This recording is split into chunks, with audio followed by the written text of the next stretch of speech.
नमस्कार, मेरा नाम है कारण, आप देख रहे हैं इंडिया इंटरनेशनल न्यूज और ये है मेरा खास कार्यक्रम जहां मैं आपको दिन दिन की 3 सबसे बड़ी खबरें बताता हूं। सबसे पहले सुर्खियों पे ध्यान दीजिए। ईडब्ल्यूएस आरक्षण पर दोबारा बहस शुरू होने की माहौल बनने शुरू हो गए हैं। एक पिटीशन दायर हुई है जो कि बहुत इंटरेस्टिंग है। क्यों इंटरेस्टिंग है ये आगे आपको बताऊंगा, लेकिन उससे पहले दूसरी खबर सुनिए। अंजना ओम कश्यप के कैमरे पे कुछ ऐसा कैद हुआ जो गुजरात की सच्चाई सबके सामने ले आता है। मेन स्ट्रीम मीडिया को असल में उस मुद्दे पर बात करनी पड़ती है जो गुजरात चिल्ला चिल्ला कर बताता है। और तीसरी खबर, आम आदमी पार्टी के नेता पर हमला हुआ है। किसने हमला करवाया, क्यों हुआ और चुनाव में क्या कोई डरा हुआ है, ये सारी बातें आपको बताऊंगा। सबसे पहली खबर सुनिए। ईडब्ल्यूएस आरक्षण, कुछ ही दिनों पहले सुप्रीम कोर्ट ने ईडब्ल्यूएस आरक्षण को सही ठहराया था और उसे लागू करने की हिदायत दी थी।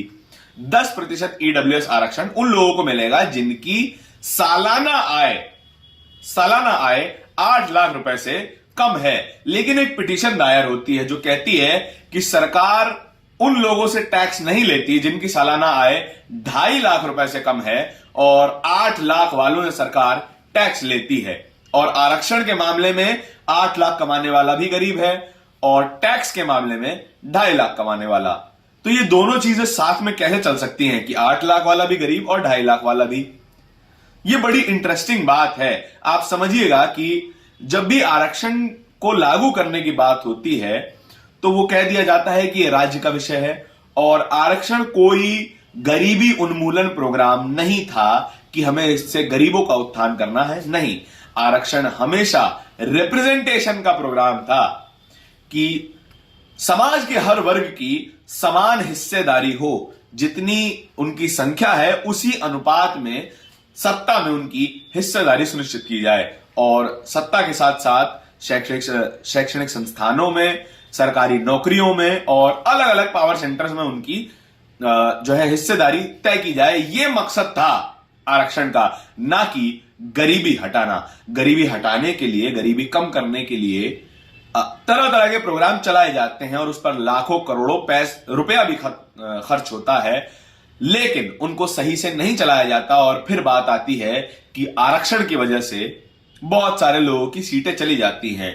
मेरा इसमें मत क्या है, तौर पर हमें अपना मत नहीं देना चाहिए, लेकिन फिर भी इसमें मैं अपनी बात ये कहना चाहता हूं कि यदि आपको समाज में आर्थिक बराबरी चाहिए तो शिक्षा को सुनिश्चित कीजिए हर वर्ग के लिए। हमारे स्कूल अस्पताल ठीक नहीं है, लोग बीमार पड़ते हैं और उस पूरी बीमारी में उनकी पूरी जमा पूंजी लग जाती है और कई सालों के लिए, कई पीढ़ियों के लिए वो पूरा परिवार गरीबी में चला जाता है। कोई मजदूर परिवार है, अपने बच्चों को नहीं पढ़ा पाता और उसकी आने वाली कई पीढ़ियां पढ़ नहीं पाती और गरीबी के कुचक्र में फंसी रह जाती हैं। हमें उन चीजों पर ध्यान देना चाहिए जो असल में लोगों को गरीबी से बाहर ला सकें। आरक्षण हमेशा रिप्रेजेंटेशन का मसला था, उसे वही रहने दिया जाए। दूसरी खबर क्या है, अंजना ओम कश्यप अपना एक लाइव शो कर रही थी, इसमें लाइव ऑडियंस भी थी। जब वे जनता के सामने माइक लेके गई सवाल के लिए तो एक शराब पिया हुआ व्यक्ति उनके माइक पर आकर चिल्लाने लगा। बड़े दुखी मन से अंजना ओम कश्यप डाइस की तरफ लौटी, प्रवक्ताओं की ओर देखकर बड़े भाव विभोर तरीके से बोली कि मुझे कहते हुए बड़ा दुख हो रहा है कि गुजरात में शराबबंदी है और मुझे कई लोग ऐसे मिले हैं जो शराब पिए हुए हैं। गुजरात की सच्चाई यही है। गुजरात में शराबबंदी महज नाम के लिए है। हम लोग शराब पीकर मजे करते हैं। कुछ ही दिनों पहले यह खबर आई थी जहां नकली शराब पीने के कारण, देसी शराब पीने के कारण कई लोगों की मौत हो गई थी। और ये पूरा प्रकरण गुजरात की सच्चाई को सामने ला देता है। गुजरात एक ड्राई स्टेट है कागज पर, लेकिन उसी गुजरात में कई लोगों की मौत शराब पीने के कारण क्यों हो जाती है। और अंजना ओम कश्यप के कैमरे पर भी यह सच्चाई अब सामने आ चुकी है। लोग शराब के नशे में अंजना ओम कश्यप के माइक पर, आज तक के माइक पर चिल्ला रहे हैं। सामने प्रवक्ता खड़े हैं और प्रवक्ता के पास कोई जवाब नहीं है। आपको क्या लगता है कि यह जानबूझकर हुआ है या फिर अंजना ओम कश्यप से गलती हो गई? अब वे दुखी हैं, कि कहीं हमने मोदी जी को खफा तो नहीं कर दिया। आपकी आपकी राय इसमें जानना चाहूंगा। तीसरी खबर क्या है? दिल्ली में एमसीडी चुनाव चल रहे हैं।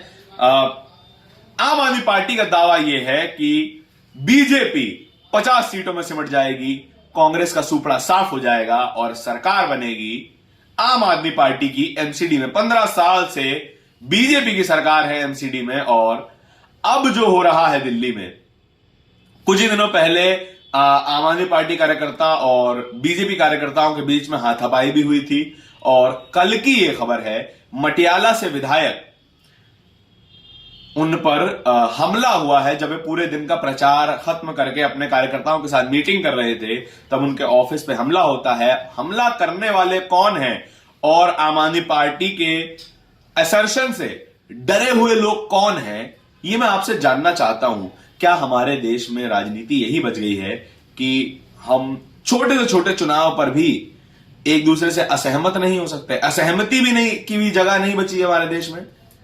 इन तीनों ही खबरों के बारे में आपकी राय जरूर जानना चाहूंगा कि ईडब्ल्यूएस आरक्षण में क्या दोबारा बहस छिड़ जाएगी, या फिर अंजना ओम कश्यप के माइक पर गलती हो गई, या अंजना ओम कश्यप चाहती थी कि यह खबर बाहर आए, और क्यों राजनीति में हाथापाई की जगह बच जाती है? आपकी राय बहुत ज्यादा जरूरी है। धन्यवाद। नेशनल दस्तक की आपसे गुजारिश है कि अगर इसको बचाना चाहते हैं तो नेशनल दस्तक को सब्सक्राइब करने के लिए रेड कलर के सब्सक्राइब बटन को दबाएं, फिर बेल आइकन की घंटी दबाएं। नेशनल दस्तक को बचाने के लिए बहुत जरूरी है कि हर खबर को शेयर करें, लाइक करें, कमेंट जरूर करें।